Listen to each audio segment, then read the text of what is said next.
Welcome to the Dog Psychology Podcast with Todd and Art. All right, welcome to the Dog Psychology Podcast with Todd and Art. And how we're getting ready for Christmas over here at our house. I don't know about you guys. Yeah, that's what I was just asking you. So I'm one of those memes like where as the kids are opening presents, I don't know what's in them. You know, my wife gets most of the stuff. I'm like, oh, that's pretty awesome. So everything's wrapped. We're done.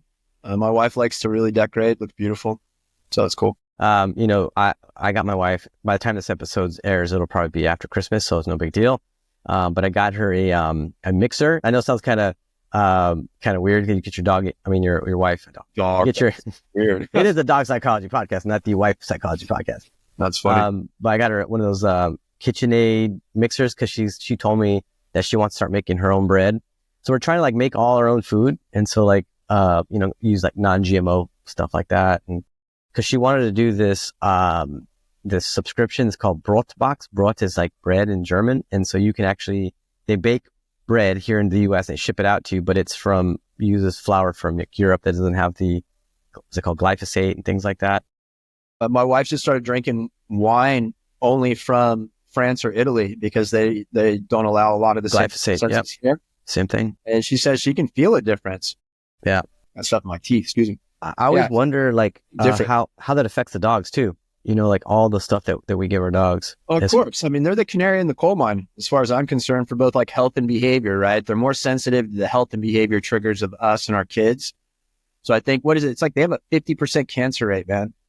How's crazy? That? And there's a clip I have of some cancer doctor says that there is no cancer in wolves. Interesting. Think about that one. Yeah. Check. And by the way, I just turned 49, I don't know, about a month ago or so. I have some friends that I've known and relatives. I had a cousin pass away. She was 42, cancer. Okay. I have two friends right now that are in terminal cancer. Two friends that I went to high school with, terminal cancer as well. And I have a really close friend of mine. His brother just passed away at 32 years old of cancer. What the hell is going on? It's everything. It's literally everything. So think about, you go into a lot of country clubs, right? Real nice neighborhoods. I don't go to the country clubs, but I go to the nice neighborhoods. I have a couple of country clubs. There's a lot of country clubs here in Orlando, and I have a bunch of clients in a couple of the big ones. And the second you get in the gates of these places, every single blade of grass is treated. All of it. From the golf course to the grounds to everybody's house. So if you go into one of those communities, I actually saw something where there's higher percentages of cancers on people who live on golf courses. So it's where do you start? It's everywhere, man. Fucking everywhere. So your dog, if your grass is treated, is walking on treated grass. And then we give them treated food. And then they've got fluoride in the water. Why does a dog need fluoride? And so it's endless. It's absolutely endless. And it's crazy. Yeah. So that's 50%. That's a whole other episode in itself, by the way. For sure. It's something we could talk about, something that you and I talk about quite a bit. And, some of the things that we've done, my wife and I just kind of personally just try to clean up as much as we can. It's impossible to clean up everything though, because it's all around you. You can. There's no reason that you need to be heating plastic in the microwave anymore. And one of the things, you make a couple extra dollars, get glass containers instead of plastic ones. Yep. Like I told you, my water gets delivered in glass.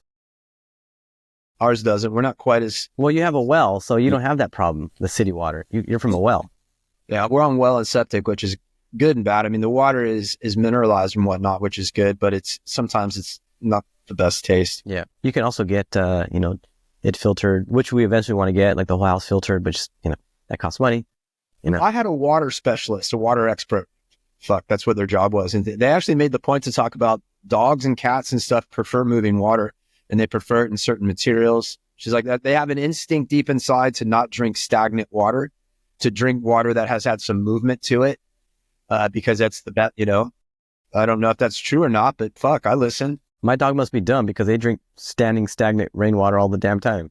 Mr. Pickles loves the toilet. Mr. Pickles literally loves toilet. Hey. He's like, it's in the toilet right now. Let me go get him. Get out of there. No, I got one in there. Probably wants to pee in the closet. No, but it's interesting. Everything has crosses over to dogs. It doesn't matter what it is. Yeah. Anyways, so what are we going to talk about today, Mr. Art? So I think what we've talked about that we're going to talk about is Hey, dog psychology listeners, Art here. We're going to get back to the show in just a few seconds, but before we do, I wanted to share something with you that I'm really excited about. Now, if you're passionate about understanding your dog on a deeper level, then I have something very special for you. Join the Better Because of My Dog Psychology community, a place where dog owners and professionals alike can come together and grow, learn, and strengthen their bond with their dogs. For just $50 a month, you can get access to over 300 hours of content that I've created, including my DogFit Live webinars, exclusive podcast episodes, our entire leash handling course and puppy foundations course that I've created. We also have bi-weekly Zoom calls where I personally help you dive into new topics. We analyze video, I answer questions, we open up for Q&A, and we just give you strategies to improve your relationship with your dog. We have monthly guest speakers, ebooks, early access to hands-on workshop with me, and a vibrant community chat room. You'll never feel alone in your journey to become better because of my dog. And the best part is you can cancel at any time. So if you're ready to join the BBMD Dog Psychology community, go to the show notes. We're going to have a link down there, or you can also visit school.com. That's SKOOL.com/BBMD for Better Because of My Dog dog psychology. Again, that's school.com/BBMD dog psychology. domination. Yeah, what do you want to call it? So we're going to utilize what I guess most people would call dominance theory. And if you want to talk about the way they use words again, look how they even make that a question mark. Dominance theory, right? So they're so good, man. We need to be better at putting words to things to emphasize or question them. And what does it mean? What does dominance theory mean, Art? Well, I before we get to that, I think that they use a lot of like theory, or they'll take some sort of like science and use it to prove their point, right? Or they can misrepresent what a science paper says, or, things like that. And so I think that's another thing we're going to talk about. We're going to play a voicemail that I had received, to prove our point that this is some of the attacks that we get, whether it's you, me, Caesar, all of us, Why it matters. I think this is really, really important so that people, if you're listening, understand that at least I don't feel I don't feel you are. I'm not coming from a place of, how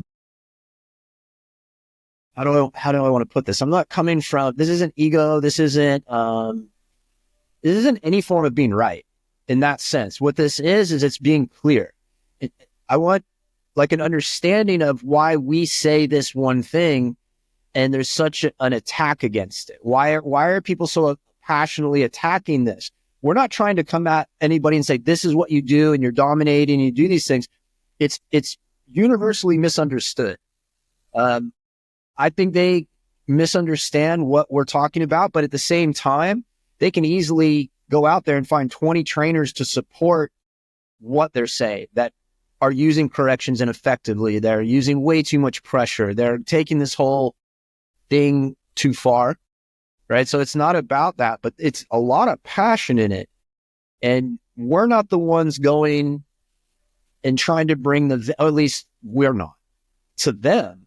It's more, I want people to understand how to listen to information and know what is valid information and what is emotional opinion. I think that's important to know the difference. Yeah. All right. So let's go ahead and listen to the voicemail. I got this, I don't know. This is a couple years old, right? It's maybe 6 years old, 7 years old. It's pretty old. I've gotten not the voicemails, but I've gotten on Instagram and all that stuff where people really start making fun of, or they'll laugh at the word dominance, structure. They'll try to act like doing something the way we do it is whatever. Yeah. Okay. Here we go. Hey, I was just curious why you promote the dogs are pack animals when it's been scientifically been debunked, my apologies, that they are not pack animals. I understand that you've worked with Cedar Milan, but are you aware that he's just a TV personality and everything he promotes is completely wrong? I'm just curious if you care about what is actually correct and been proven, or if you just care about what a TV personality tells you. Because the only place in the world that has regulations is Germany, and that's the one place he can't train. So I'm just curious if you're just ignorant or actually a piece of shit. You can let me know, but as long as you promote pack theory, pack walk, just know that you're a piece of shit. Like you said, very passionate.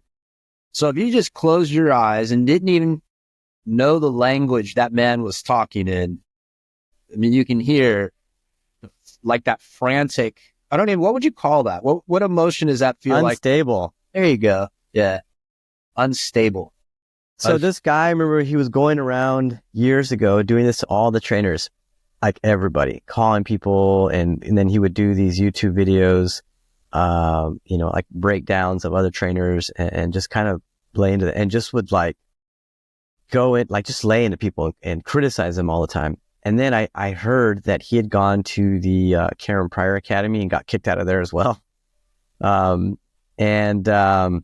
She's a famous clicker trainer, right? Correct. Yes. Yeah. And so this person just made the rounds calling everybody. And I was actually honored that he called me. I was like, wow, I made it. I finally made it. This guy actually called me. But again, we talked about how they want to be right. And I don't care about being right. I just want to help the dog that's in front of us. You know what I mean? What is that right from what? Is that like stuff we've talked about before and maybe they don't understand family? What is that? That's weird. That's weird behavior. And if you really hear it, it's not even, this is the other part. It's not coming from in my opinion, his experience. He's talking about us using other people's information. Or you're just going to listen to somebody? Well, man, dude, you're just regurgitating somebody's information. Have you ever gone out there and actually applied one way or another anything? So that's the weird part, is that they will let a dog fail before they would move out of their area of what they consider, I don't know, valid or correct. But they'll let a dog fail. I'm dealing with this with somebody that comes over and from Tampa. She comes over once a month and I just help her do different stuff. And she brought a dog. And initially when hearing the description, it sounded kind of serious, but then the dog got here and this dog's kind of cool. But the lady that had also given some input, is very much the same mindset as this person, but immediately discounted using a slip lead and immediately discounts that they take this extreme definition of something. Like, what do you think? I'm just holding this. Do you think I'm walking around with this like this? It's interesting that the people that oppose it will let a dog die, put them on medicine, completely isolate them from the world before they'll attempt something that maybe they're out of their comfort zone. I will use every strategy imaginable. And I really think the positive world has come up with some pretty creative strategies because they're forced to, in the absence of certain things. And I've heard people tell me stuff. I'm like, that's kind of cool. Right. I mean, I'll learn and I'll take anything from anybody's camp, any tool, any strategy, any approach, if it will get me over a hump or get me through an issue. So a couple of years ago, there was a woman, she's a positive trainer. Her name is Sarah. She was Dixon, forgot her married name. Anyhow, Sarah Dixon, she's a positive trainer. She's a friend of mine and I've been on her podcast before. And so she was doing a workshop here in Dallas and she actually stayed with my wife and I. And, she got to see how I worked and, I wasn't hiding anything. I showed her exactly. I'm using the slip lead, things like that. She was also the president of the IABC years ago, which is the International Association of Animal Behavior Consultants, I think it's called. And anyhow, so Sarah was a trainer from Canada. She ended up moving to New York, did some work there. But anyways, she got to see like how I work, and she's like, Art, like I can see like the benefits of what you do. She's like, in my world, I can't do those things, right? And I said, I'm, all for it, But when I went to a workshop, and I actually did learn some things from her, I was like, oh, that was kind of cool. I could see where it wouldn't be practical in the everyday to day, but there was some things that I was able to take home. And I'll never forget that I was working with the dog. And I can't remember what the issue was, but I was like, I remembered that one thing that she taught me. And I was like, let me try it out. And it freaking worked. Like, I can't remember what it was either. I wish I would have known what it was at the time or right now, but it was something that how she applied the food and at what, the timing and things like that. But it was the way she did it, like, and she used a clicker. I didn't have a clicker on me, obviously, but I just marked it with something. And again, I'm open to those things. I'm not opposed to them. I don't just say like that positive stuff is garbage, right? Like we all use, because we use a lot of positive approach. Right. And, like we do use food and things like that. It does. I remember this, another trainer once said, I don't use food. I only use food for training. I'm like, well, do you ever feed the dogs ever? Because that's an opportunity for you to work on something while you're feeding the dog, meaning weighting, impulse control, like all these things, how to associate the food. So you are training a dog by using food, whether you realize it or not, right? But when they say, I never use food while training, I'm like, that's actually not true, because do you ever feed the dogs? I remember the blank look on her face, like, good point, It's understanding what you're trying to create. And sometimes food helps you create this ending of acceptance, and sometimes it doesn't. And if it helps, I'm always going to use the easiest path that that I'm aware of. And when you work with people like you're talking about, they do open up some avenues of other positive, like that, what you're describing, where it becomes a much different challenge is when you add multiple dogs. I mean, over the weekend, I was, hold on a second. Hey. Over the weekend, I was working a case, we had 7 dogs we were getting together, and When y'all live together? Well, it's a brother and sister, and they had brought their dogs together. One guy, the brother had 4 dogs. The sister had, it's 3 dogs and 2 dogs. So he had 3 dogs, she had 2 dogs. And when they brought them together, one of his dogs started a fight with one of her dogs. And then they just separated them, and they never resolved it. And they came back, and they wanted them to get back together. And in reality, they're going to struggle. I mean, we could break that down at some point during talking, but that's where it becomes a different game, is understanding. This is where it would be hard for me. I really lean into a lot of what they say when it comes to the single dog, right? So this is where, if you're training a single dog, because it does become like a dolphin, you really can take advantage of the intellect of working with a single dog. But the moment you're out of the realm of a single dog, you're now more into the realm of instinct. And this is what it's if you believe a dog is a pack animal, the moment you're in multiple dogs, you have so many tools to work with.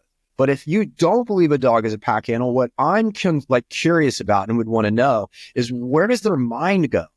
Like when you suddenly are trying to get 2 or 3 dogs together, an aggressive dog integrated with other dogs and so forth, and you're doing it, where is their mind? Like, what is it that they're trying to create? Mm-hmm. In the sense, are they trying to create? I want to know, because I'm going to say I want to try to create acceptance. I know what that looks like, and there might be things I do to get a dog to acceptance that they're like, see, and I'm going to be like, so. I'm like, let's go to what the present looks like when it's wrapped. You guys are fucking like criticizing the strategy I'm wrapping it with.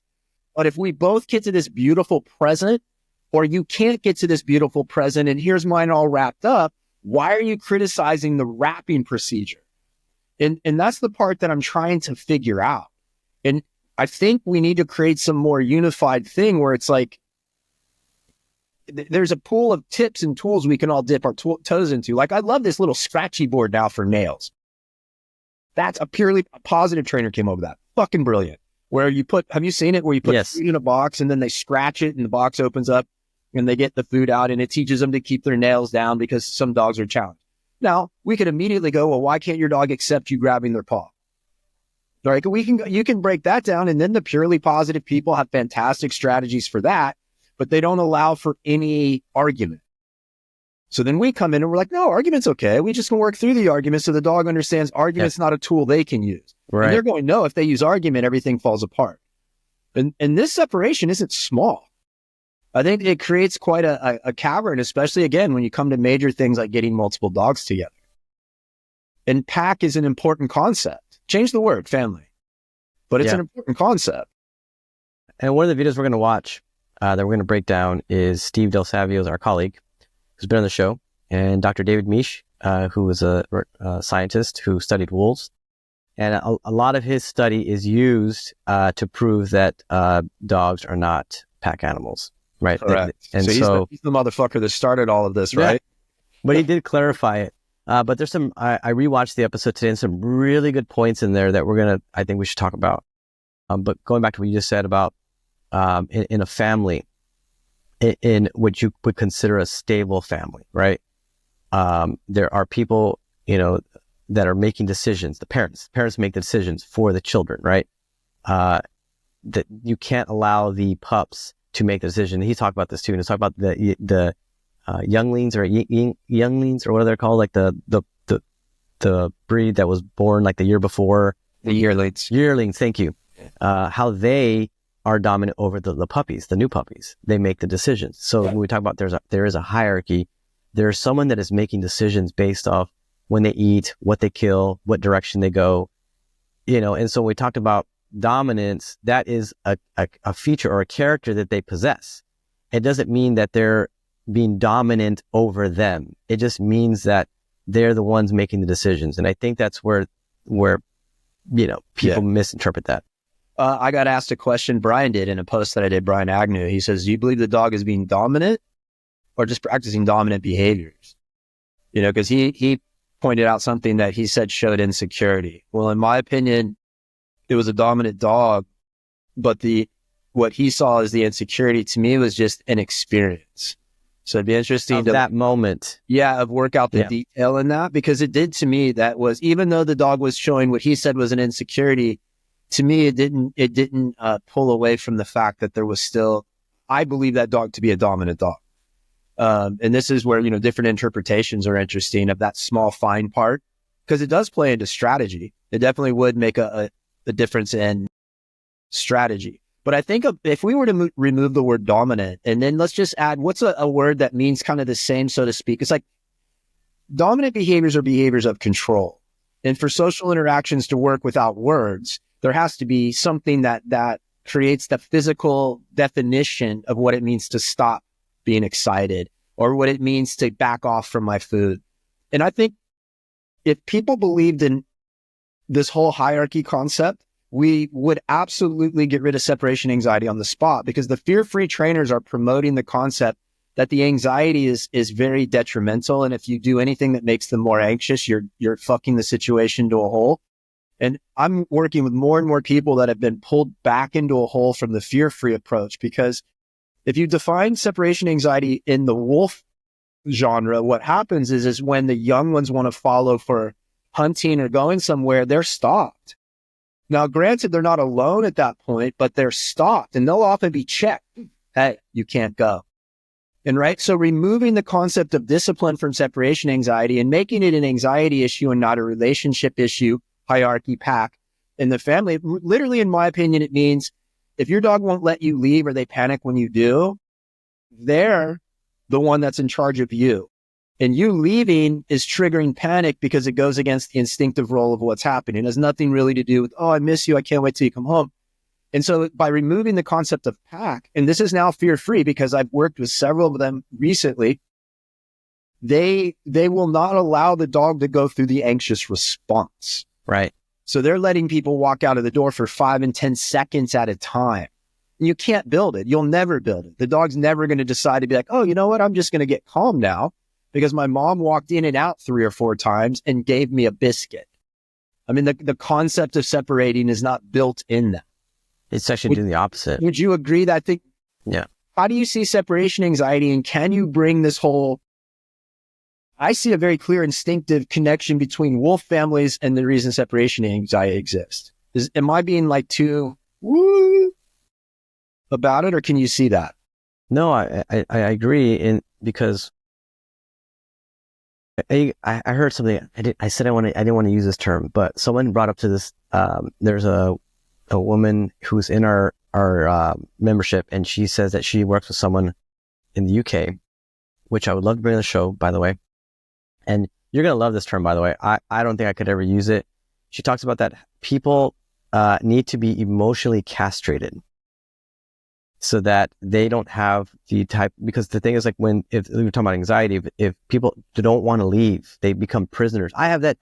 I have a client that I'm working with right now that they said they cannot leave their house because of certain situation when the wife leaves. And so I was like, well, what happens? The husband works from home. I said, what happens when she leaves and you are there? He goes, he'll bark for 10 minutes and then he'll go and put himself in the crate on his own because he's there. I'm like, then he knows how to do it, right? He knows how to do it, because I go, yes, you're still there, But if you were but they were like, I'm afraid to leave him like just barking for an hour. I was like, look, I asked myself, I'm going to ask the client, I go, is he hurting himself? No. Yeah. Is he in danger? No. Then he's going to be okay. He's going to be okay. And so those are the two questions I usually ask. Is he hurting himself? Now, again, I've had some pretty serious ones where they are hurting themselves. That's a whole other, topic. But we're talking about, the ones that. And I would say, I have been shocked by the volume of drool that some dogs can express during these moments in the crate. Like it's shocking at times because it almost looks like the bowl of water got spilled over. Yeah. And you realize there's no Or they peed. Great. Yeah.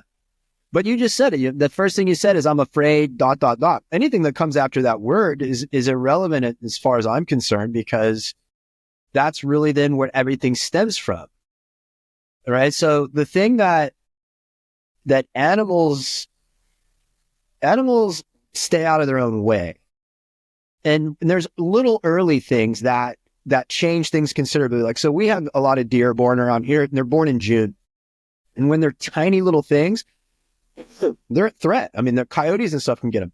So the mother, to teach flight, runs away. The reason you see so many videos of baby deer standing in front of kids and cats and dogs, because a baby deer doesn't have fear.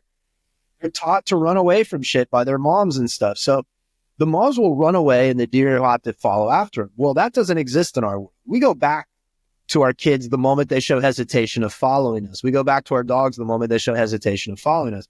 And we're always giving in to that first moment of uncertainty to the things around us. And then that just builds. People need to think in more micro terms. Right? 100%, by the way. I love that. Reinforcements and micro stimulations as opposed to these big macro things. I mean, you're giving your dog little anxious moments, these little tiny ones all day long, and then turning around and reinforcing them in little ways. And that's what people need to see. And by the time you call us, you've been doing it for 2 years. Your dog's a collection of all of this. And although you feel like you're a pretty calm person, you don't realize how easy you infect your dog in these little tiny ways.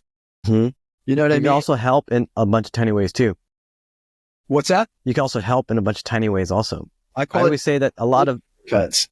Well, a lot of big things is a compilation of a lot of little things, good or bad, right? Of course. And so I was like, let's start with the little things. Start with this mastering these little things. Just kind of build them up so that you can see the big win, whatever that big win is. But nothing happens overnight. My approach is exactly what you're saying. Is like, let's learn how to do these little things. And I find a way to show people. I have a chart. I actually have a chart. It's a little T. I should send it to you and bring it up. And what I'm able to show people, I go, is these behaviors you're struggling with are happening here. I mean, you get it? But the behaviors you're not seeing are happening here. And we don't get here without going through this, right? So although you're here because your dog is freaking out, we need to make you understand how whining is where we're going to start.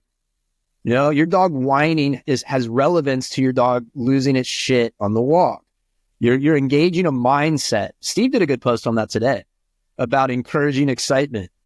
And it was like, what did you see here? And that's the thing. People are seeing things too big. So. Do you remember that student from TCW? She's a listener to the show too. Yoshi Clark. She had that dog, Benny, as a black lab. Yes, she was in my fund too. Yes. I do. So she came to the workshop that we had at Melina's place. And one of the things that I was pointing out to her is like, there's all these little moments that he's building up to be reactive that we're completely ignoring. And one of the things that he would always do is when she would stop, she would apply pressure and he would turn his body and like rotate almost like at a 45-degree angle towards her. And then he would rotate back and he's already like putting himself in position to be alert, to be reactive. I was like, no. I said, you got to take care of all these little moments and bring him back here next to you so that you're the buffer of whatever's triggering him so that if he does happen to be reacting, we can address it from back here as opposed to pulling back. Okay. There's no truer statement than Len's forward movement only happens when the authority figures fall, or when the dog's following the authority figure in a calm, submissive manner, or the dog's energy. And that's the truth. There's less than that out of the human. As soon as that one first half step happened and you don't catch that, it turns into the next. And before you know it, what I think it tells the dog it's not even the technical part. It's the fact the dog realizes you're not there. Right. So when dogs start doing things on their own for a second, 2 seconds, 2.5 seconds, 5 seconds, what it tells them is this fucker's blind. Yeah. Right. And then not that Yoshi's the fucker, by the way.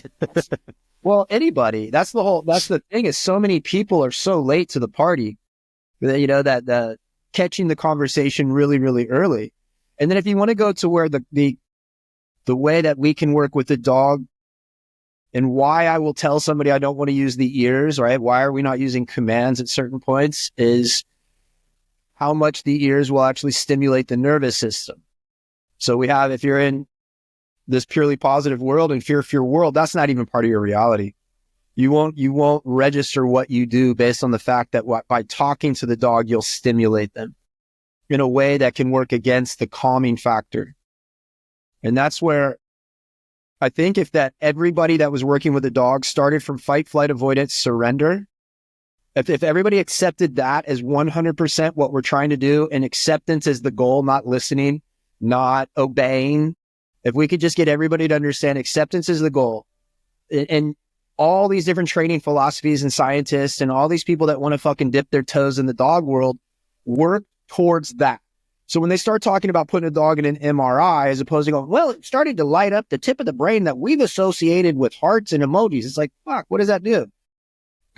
What we've noticed is that this gets the dog closest to acceptance and relaxation of anything that we've tried. So when you bring food in, it lights up this system, which tends to bring, these things. And when you bring this in, it tends to bring the dog to this mechanism in the brain, which represents calmness. That would be where everybody's approaches and understandings, I think, could start to build a real value as opposed to using an approach simply to say, fuck you to this approach. And you're getting a lot of that now, by the way. You can see it where you can go online and see it where people are like, this is the way I do it because I don't agree with this way. So I'm doing the opposite. If walking in a pack is bad, we're going to free flow this whole thing and walk around at the end of 7 different leashes. So, which I've done that too, by the way. Very well. All right, let's go ahead and play let's talk about Steve's podcast. We'll also put the link for his show in the show notes because it is really good. So, all right. First question. Get Steve.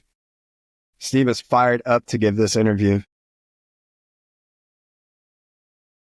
Is it not? So talk about who this guy is too. So David Miesch is,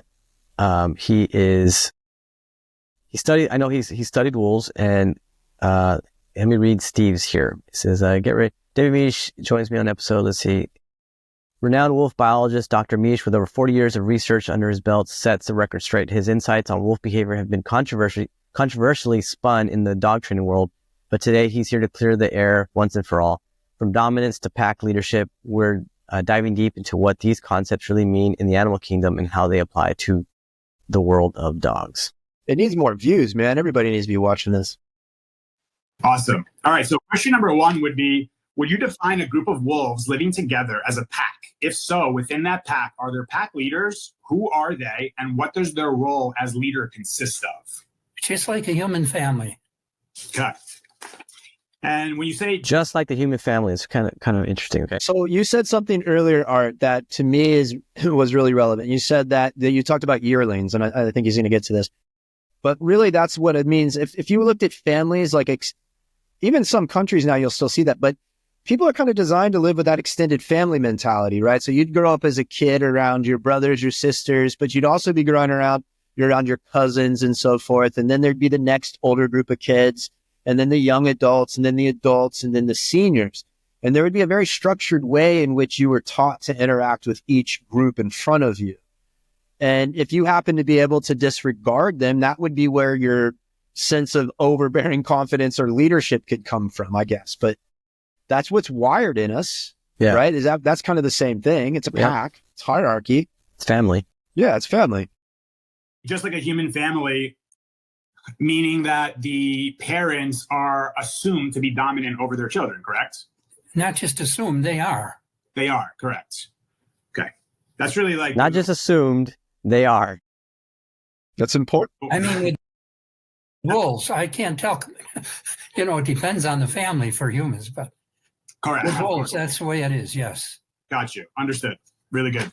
So that was a good one too, by the way, because he talks about like, it depends on the family, obviously, but in nature where everything is, designed the way it's supposed to work, the wolves assume that.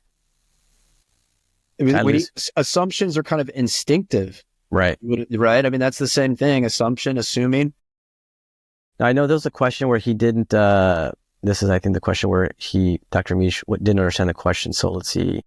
We're already on to number two. Number two, based on your experience studying wolves, in your opinion, would you say it would be possible for a human to lead your dog in a relationship analogous to the way a breeding male or female would lead their pack members, or a parent would lead their child? Well, as I said, I'm not an authority on dogs. I can't speak to that. Correct. So what I'm Correct. saying with that, I understand that you're not, but as we talked about in the first question, would you say that a human leading their offspring would be similar to a breeding male or female leading their pack members within a pack in let's say in nature? I guess I don't understand. Repeat that or say it in a different way. Are you talking about humans trying to lead dogs again? Is that correct? Correct. What I mean is, I don't know. Okay, you don't understand the dog part. Yeah. Okay, but so with wolves, though, there are pack leaders, correct, within a pack of wolves. Yeah. Right, and what would the roles of the pack leaders be within a? Well, they do all the initiating. They make all the decisions. They decide where to go, what to do, what to kill, and they keep the young ones in line. Got it. So that's a really important part right there. A really important point. Huge. Is they make all the decisions. It's as simple as they make all the decisions. That in and of itself, making decisions is a dominant, right? So now we're tripping over the definition of dominance. Dominant decisions. It's not dominance. It's dominant decisions, meaning that you have the final say. Yeah. And that's soothing for a dog. Yeah. It's also education for them too. Makes sense. It's amazing. Okay, so second would be a third question.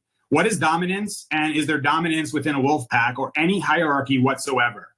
If so, does dominance come in the form of dominance contests, or can dominance be assumed similar to the way a parent being dominant over its young?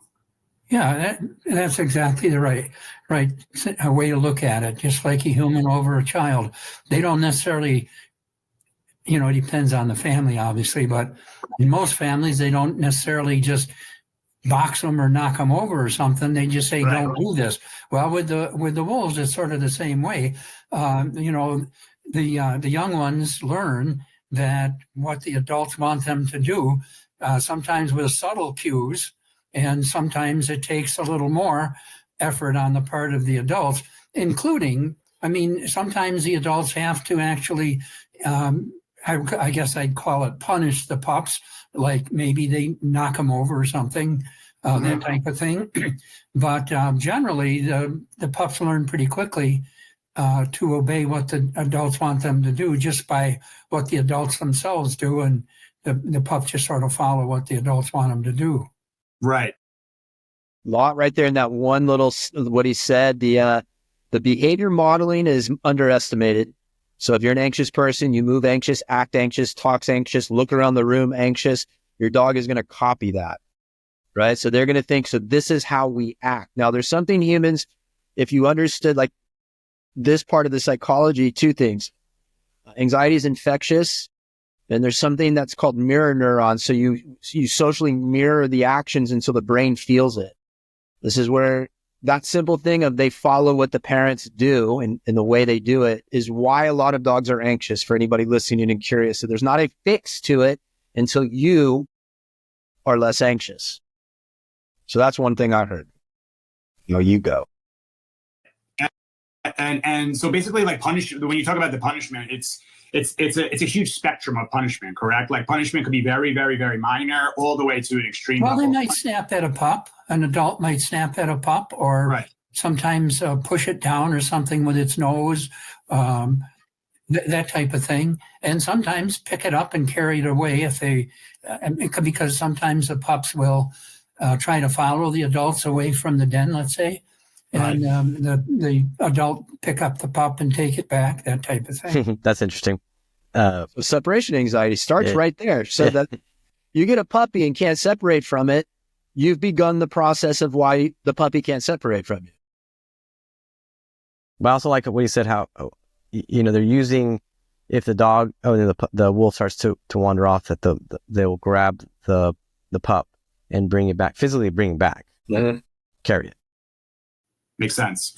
Yeah, because I think a big thing that happens in the world of wolves, at least from my the research next question of talking to people about it, is people believe that dominance is a one-size-fits-all type thing where this is important too, by the way. There's an alpha one at the top, constantly doing dominating contests over the rest of their pack members, which is obviously not what the actual dominance is. That's correct. And, another way. That's a really good question by Steve, by the way. I'm glad that he brought this up, and we'll see what he says here. Looking at it, like in a lot of wolf packs, the pack will be more than just the adults and their most recent pups. There are probably yearlings in the pack as well. That'd be the pups from the previous year. Those yearlings automatically dominate the pups as well. It's not they don't fight to do it; they just do it. And the adults then. That's a good point right there. They don't fight to do it; they just do it. And that goes back to why the wording that is used in these descriptions describing dog stuff is so important, because as soon as you make it about aggression, domination, force, that's why they call themselves force-free, purely positive. This is a small little dynamic that has really important implications if people want to break down why there's so much confusion. I think that's also why we get this all the time, like, I got a new dog and now they're trying to assert dominance or figure out dominance, and now they're fighting. Do you hear that a lot also? I do. And that was what I want to talk about at the end of this is how the concept that he's describing is not the concept that we're always finding ourselves in. It's we've broken that apart, and it's why humans have a harder time now, because we're not using communal concepts in family to be raised. I have an only daughter. Think about that. She doesn't have other kids piling on her and making her physically resilient in certain ways that she would if you were like, there's lessons you get just from the construct of the family. And so what we're doing our best to do is mimic the construct of family that they instinctively understand. And like this guy's saying, your interpretation of nice or mean is what's coming into play. They're not coming at it that way. And that's the thing and then these other trainers think we're coming at it from meanness. I'm coming at it from neutrality. Somewhat what sounds like this man is explaining that he's observed. It's a neutrality that's just innate. There's not an attempt at meanness. It's not, in the absence of niceness, you don't have meanness. And so that's a great interview. The breeding pair will dominate the yearlings, and the yearlings then, just being larger, will just dominate the pups. But that they don't have to have a fight over it. It's just the way it is with humans. It can be done through like energy and body language, correct? It doesn't have to be some big ritual. Right. Understood. That's really good. So it's almost like Steve's trying to drop little sponsorships in there. It can be done with energy and body language. Would you say the wolves are nose first, then eye or ear? Would you say that exercise, discipline, affection is would you say that the nose, eyes, ears? Here, let me pull Caesar's book out real quick, and then what else would he say? I'm just kidding. Is important before discipline. Yeah. This is almost like an interrogation too. Like he's like Steve's lawyer. He is. Would you say that deposition? Yeah. But I love this. It's a great interview. Good job on Steve. We're just busting his balls. That's what we do, by the way. Would I be correct in stating that in your 1970 book, The Wolf, Ecology and Behavior of an Endangered Species, you observed that in captivity, wolves would compete in dominance contests? By the way, it's a really good point, by the way, because he says in captivity. That's a key point I think that people should pay attention to. For the top alpha position. But in your 1999 paper, Alpha Status, Dominance and Division of Labor in Wolf Packs, you corrected that statement as you observed that wolves in natural environment rarely, if ever, have dominance contests. However, they still do indeed have pack leaders who are assumed as the dominant members of the pack. Yeah. Now with this, did you look at my website? Did you see the material on my website about all this? Because there's some interviews and all that stuff. Yes. The main thing really I want to emphasize is that the original pack, where all of this alpha business was laid out, was not a natural family pack. Not natural family pack. Which led me to the question at the end of the last podcast. Yes. So that means that technically speaking, the model that we should build it upon is his first one, which is the one that would be so disagreed upon, it's mind-blowing because it brings in everything that they don't want, right? It literally says that you are going to have challenges, which we know are to be true. Mm-hmm. That's why we talk about when you meet dogs, you're having to meet the most prominent part of their energy first, right? So you're connecting with one side or the other. So, I mean, that's the part. This is essentially the question that this whole episode is built upon, or the statement. So what do you think about that?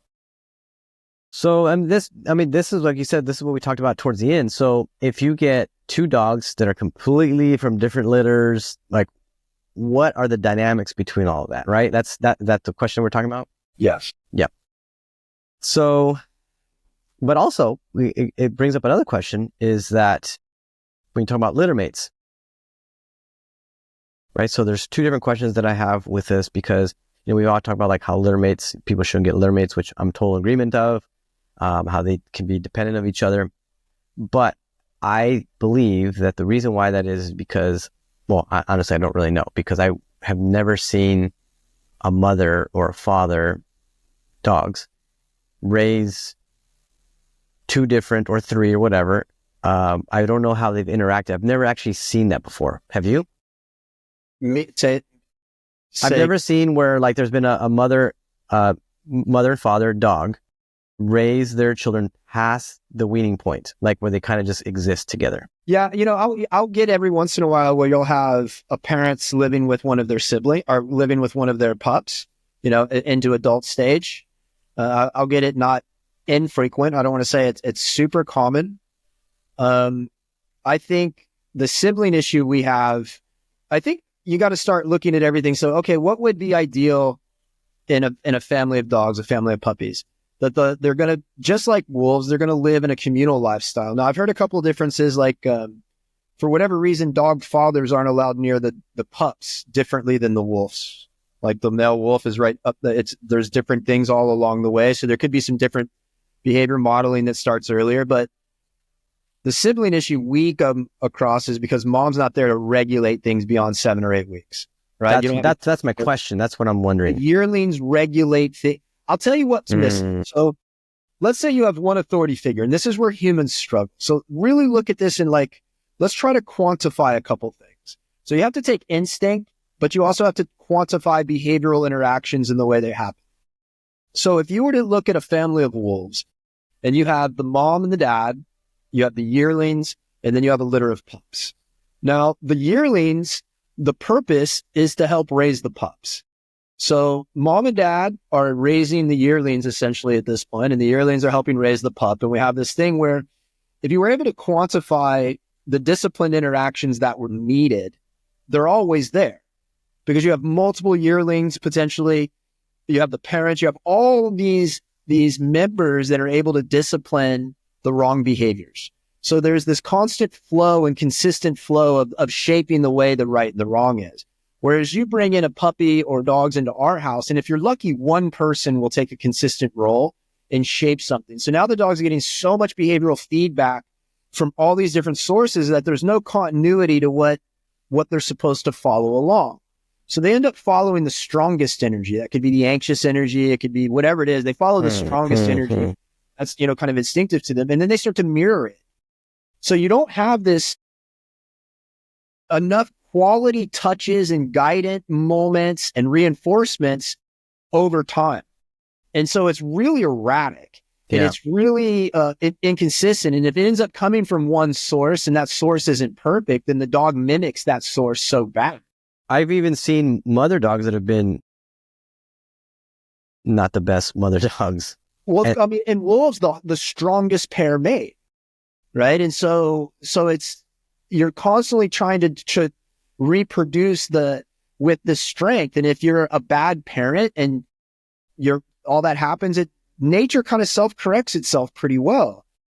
And so we really are kind of coming from both models, where since we're blending dogs regularly, like all my dogs come from different places. Mm-hmm. So that means that, yes, we're going to have dominance challenges, but instinctively they're supposed to follow the family plan, which this man has seen both sides of. So we're bringing that together. Yeah. And we're trying to do this.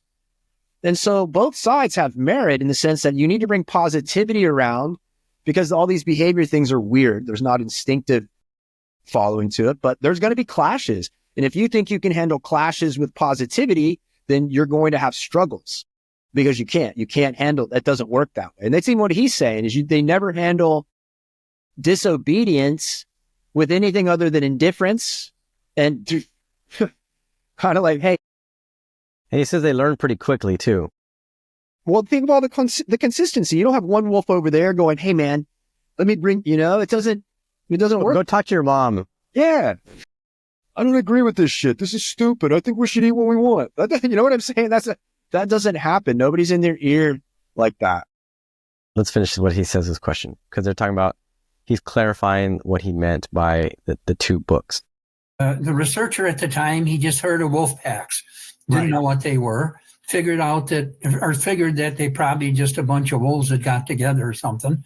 Right. And so that's what he did. He got all these wolves together from different places. They were unrelated. You do the same thing with other species, and they'll do the same thing. They'll make a dominance hierarchy. And humans, that's key right there. In prison do that, and Absolutely. Refugee camps and all that. And so that's what he did with the wolves, and that's what developed.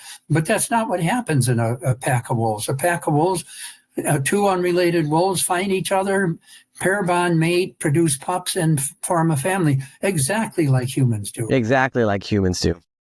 I like the prison comment. That's why, in my belief, the prison programs do such a great job with the dogs, is because it's everything from top to bottom, everything about it that those dogs can look at and relate to.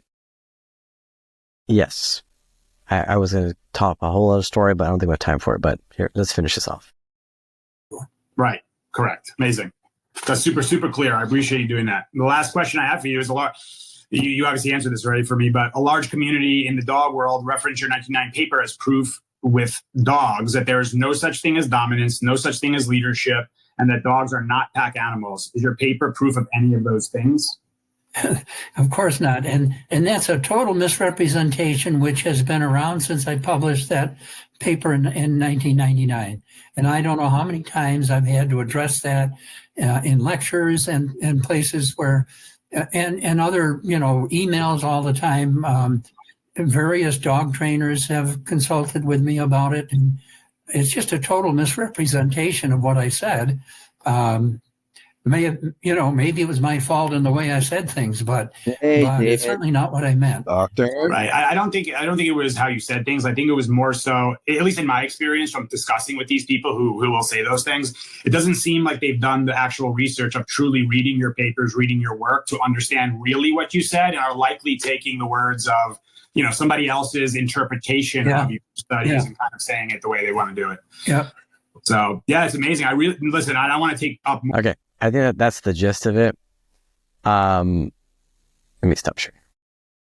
And I think it's, I'm glad that Steve even mentioned that at the end. He talked about people will misrepresent what was said and then tell someone else. And that person will say, no, pack animals, they're not pack animals. Like there's no family involved. And again, we've talked about this in the past, previous episodes about there is a concept of a family. There are parents that are guiding the kids. The kids do not make the decisions. We've already seen that when you allow kids to make decisions, you just can't say, go get a tattoo. You can't say, go drive the car. Like you can't allow them to do those things. You know what I mean? Yeah. You know where I've been framing it different. And it's funny. This guy just said it is, I said, you can't be equal. You got to be you're the older sibling. I go, you don't even have to be the fucking parent. I go, you got to be the older sibling. And it's funny that he talked about that the yearlings do a lot of raising of the pups. The concept is, and this is where this is again, the word you bring into your interpretation completely matters, in my opinion, unconsciously and in depth on the way you will perceive future information. So if you erase that hierarchy is real, like if you believe that's not going to happen, then the concept of the big brother approach, meaning you have to take guidance, doesn't exist in your mind. So you will think your dog can make the equal amount of decisions for themselves, that it's not the decision making that matters, it's what decisions you make. So you will think that if I make certain decisions and I tell my dog certain sits and downs, he will interpret that as my control.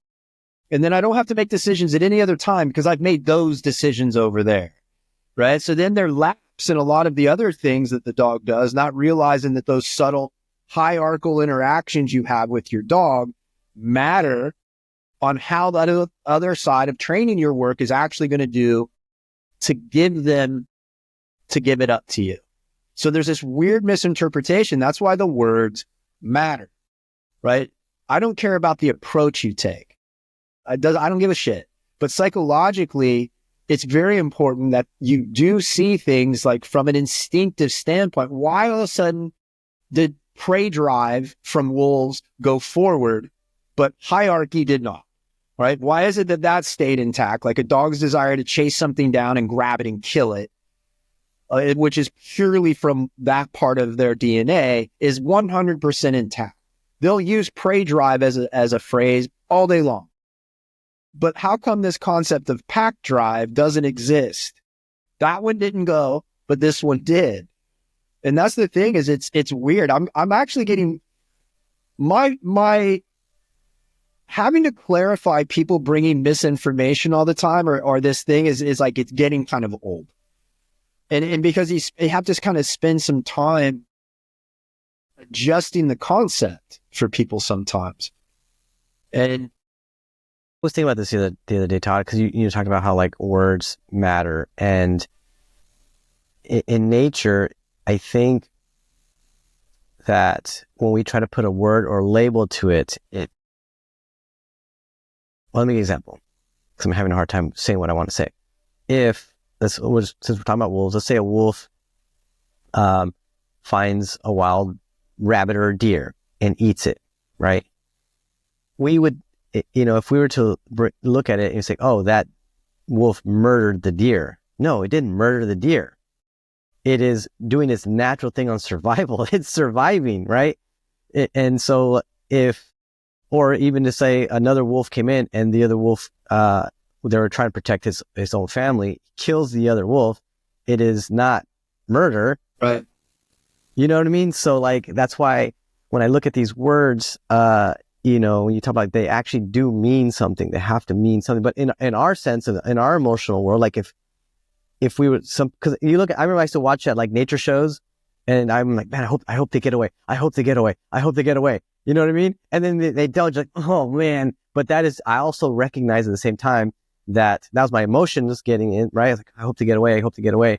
But also recognize that that's what they need to do for survival. Mm-hmm. Well, but if you take the animal out of the dog, you don't process any of that. And that's ultimately what they've done, is they've taken the animal out of the dog. So, they don't honor the simplicity of safety, right? And so if you don't honor safety, then maybe the concept of your energy being confident isn't seen as a positive, right? So your confident energy, if you don't see safety as important, it could be seen as a dominance over right? Now you're back to that concept again, as opposed to, well, one of the reasons that most of the dogs around me aren't going to have anxiety is because I burden myself with keeping everybody safe. And I'm not the one, I'm never like, I don't let my emotional self take over in certain, right? And now it takes a lot of awareness, and it comes at a cost. And a lot of people are hopeful. And in my opinion, hope is kind of like laziness described as are like masquerading as being relaxed, right? You're trying to, oh, it's all good. No, it's being lazy. You're trying to be optimistic, but in reality, you just don't want to do shit. And so it's a burden on the human to be a pack leader. It's easier to say they don't need it. And so that's the part that's hard, is if you burden yourself with it, you're taking on the role of the parents, the yearlings, and you're letting your dogs be the puppies, as opposed to the other way around, whereas most people are living with a yearling or a parent and they think you're a puppy. They're not letting you leave the house. They're going to deal with the dog up the street. They're not going to come back when you call them because the relationship is inversed. And so again, it goes back to the wording of things. I lost my train of thought. I'm thinking for both. It happens when you turn 49 years old. Oh, knock it off. I'm 51. Did you remember when it was like when we were like 15 years old and you met a 50-year-old? I feel like they were old. Yeah. They were old. People are saying like 50 is the old 40. Crazy. 51, dude. I feel good though. I'm very lucky that I feel very healthy. And I feel great. My body feels great. I'm not dealing with anything. Like I'm almost 50 years old and I feel absolutely great. That's awesome. No complaints. Hey, man, you've been working hard at it though. You've put in the time, the effort, a lot of things from the way that simple things, but you've talked a lot about eating and all of this stuff. So you put in the effort. You should. Good for you. Yep. All right. This was a good episode. Really enjoyed this. I want to thank Steve for, I didn't tell him that we were going to use this. I did mention Adam because we have the same producers for our podcast. So, I don't think it'd be a big deal, but we'll give Steve all the credit on this one because it was a really good interview. And I think more people need to watch this. Yeah, absolutely. Awesome. Well, thank you guys so much for listening, and we'll catch you next week. And since next week is Christmas, you guys have a Merry Christmas. Merry Christmas, everybody. I'll see you in the new year.